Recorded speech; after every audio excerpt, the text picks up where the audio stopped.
এতটাই পাওয়ারফুল যে যদি কোনো মানুষ বালা মুসিবতের মধ্যে পড়ে এই দোয়াটি পড়ে, আল্লাহ তাআলা যত বড় বালা মুসিবত হয় তাকে মুক্তি দিয়ে দেবেন। দুশ্চিন্তার সময় কোনো ব্যক্তি যদি এই দোয়াটি পড়ে দুশ্চিন্তা দূর হয়ে যাবে। টেনশনের সময় কোনো ব্যক্তি যদি এই দোয়াটি পাঠ করে টেনশন দূর হয়ে যাবে। ডিপ্রেশনের সময় যতই ডিপ্রেশন হয় আপনার অন্তরে, যদি আপনি এই দোয়াটি পাঠ করতে পারেন ডিপ্রেশন দূর হয়ে যাবে। বিশেষ করে কোনো ঋণগ্রস্ত মানুষ যদি এই দোয়াটি পাঠ করে, আল্লাহ পাক রব্বুল আলামিন কঠিন ঋণ থেকে মুক্তি দিয়ে দিবেন। ঋণ পরিশোধ করবার অর্থ আল্লাহ তাকে দিয়ে দিবে। শুধু তাই নয়, যখন কোনো মানুষ কোনো কিছু পাওয়ার জন্য, মনের আশা পূরণের জন্য এই দোয়াটি পাঠ করে, আল্লাহ পাক রব্বুল আলামিন তার আশা পূরণ করে দিবেন, ইচ্ছা পূরণ করে দিবেন। আর যখন জটিল কঠিন রোগের মধ্যে পড়ে যাবেন, এই দোয়াটি পাঠ করলে আল্লাহ পাক রব্বুল আলামিন জটিল এবং কঠিন রোগ থেকে আপনাকে আল্লাহ হেফাজত করবেন। এই জন্য এই দোয়াটি পাঠ করবেন। এই দোয়াটি অনেক পাওয়ারফুল। সুনানে আবু দাউদ শরীফের 1555 নম্বর হাদিস, ৭৬ মধ্যে একটি কিতাব হলো সুনানে আবু দাউদ। এই আবু দাউদ শরীফের 1555 নম্বর হাদিস সালাত অধ্যায়ের শেষ হাদিস। এই হাদিসটি আবু সাঈদ আল খুদরি রাদিয়াল্লাহু তাআলা বর্ণনা করেছেন। শুনলে আশ্চর্য হয়ে যাবেন।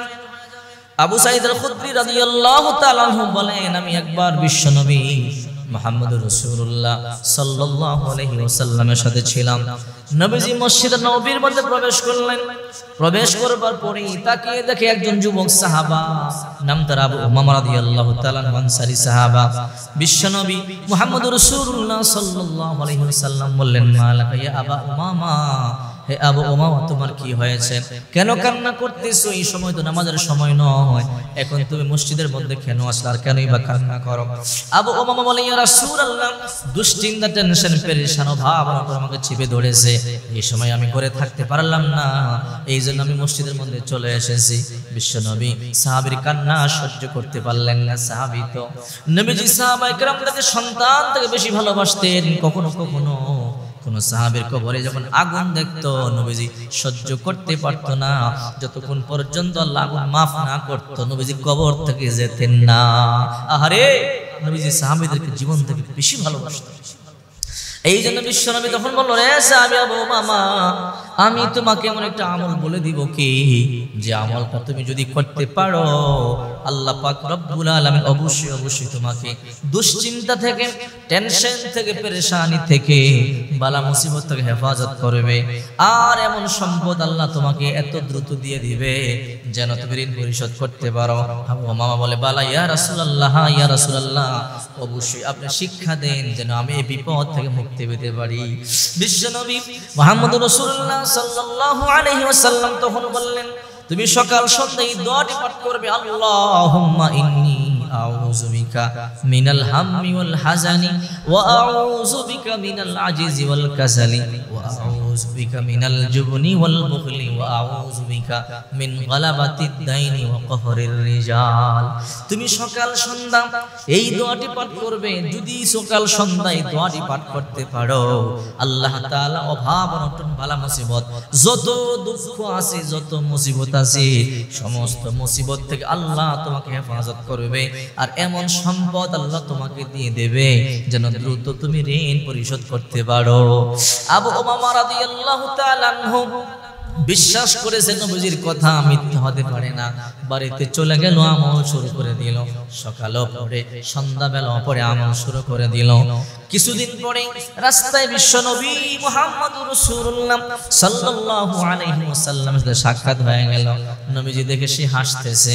রাসূল জিজ্ঞাসা করলেন, কি রে আবু উমামা, এক সপ্তাহ আগে দেখলাম কান্না করতেছিলাম মসজিদের মধ্যে, চোখের পানি ছেড়ে কান্না করতেছিলা, আর আজকে হাসতেছ, কারণটা কি আমারে বলো।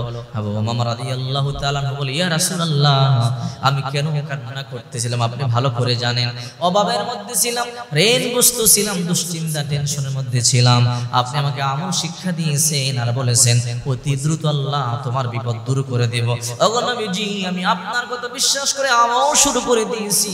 আল্লাহর কসম করে বলি, আল্লাহ তাআলা আমার দুঃখ দূর করে দিয়েছে, অভাব দূর করে দিয়েছে, বালা মুসিবত দূর করে দিয়েছে। এই আমল করবার কারণে আল্লাহ পাক রব্বুল আলামিন এমন অঢেল সম্পদ আমাকে দান করেছে। এখন আমার কোনো ঋণ নাই, সব ঋণ আমি পরিশোধ করে ফেলেছি। আমাদেরকে অনেকে বলে হুজুর ঋণগ্রস্ত, যারা ঋণগ্রস্ত হবে তাদেরকে বলবো সুনানে আবু দাউদ শরীফের 1555 নম্বরে হাদিসটা মুখস্থ করে নেবেন। আর মুখস্থ না পারলে মোবাইল দেখে দেখে পড়বেন অথবা কাগজের মধ্যে প্রিন্ট করে নেবেন। আল্লাহুম্মা ইন্নী আউযু বিকা মিনাল হাম্মি ওয়াল হাজানি ওয়া আউযু বিকা মিনাল আজিজি ওয়াল কাসালি ওয়া আউযু বিকা মিনাল জুবনি ওয়াল বুখলি ওয়া আউযু বিকা মিন গলাবাতিদ দাইনি ওয়া কহরির রিজাল। আপনি অবশ্যই যদি সকাল সন্ধ্যায় আমলটা করতে পারেন, কপাল খুলবে, দুশ্চিন্তা দূর হবে, টেনশন দূর হবে, বালা মুসিবত দূর হবে। মনে যে চাওয়া আছে পাওয়া আছে আল্লাহর কাছে বলবেন তো আল্লাহ অবশ্যই চাওয়া পাওয়া পূর্ণ করে দেবে। এই দোয়াটির অনেক পাওয়ার এই পর্যন্ত অনেকেই ইতিমধ্যে আমাদেরকে ফোনে জানিয়েছেন, হুজুর এই আমল করে অনেক ফল পেয়েছি। আশা করি বিশ্বাস করি আপনিও আমল করতে পারলে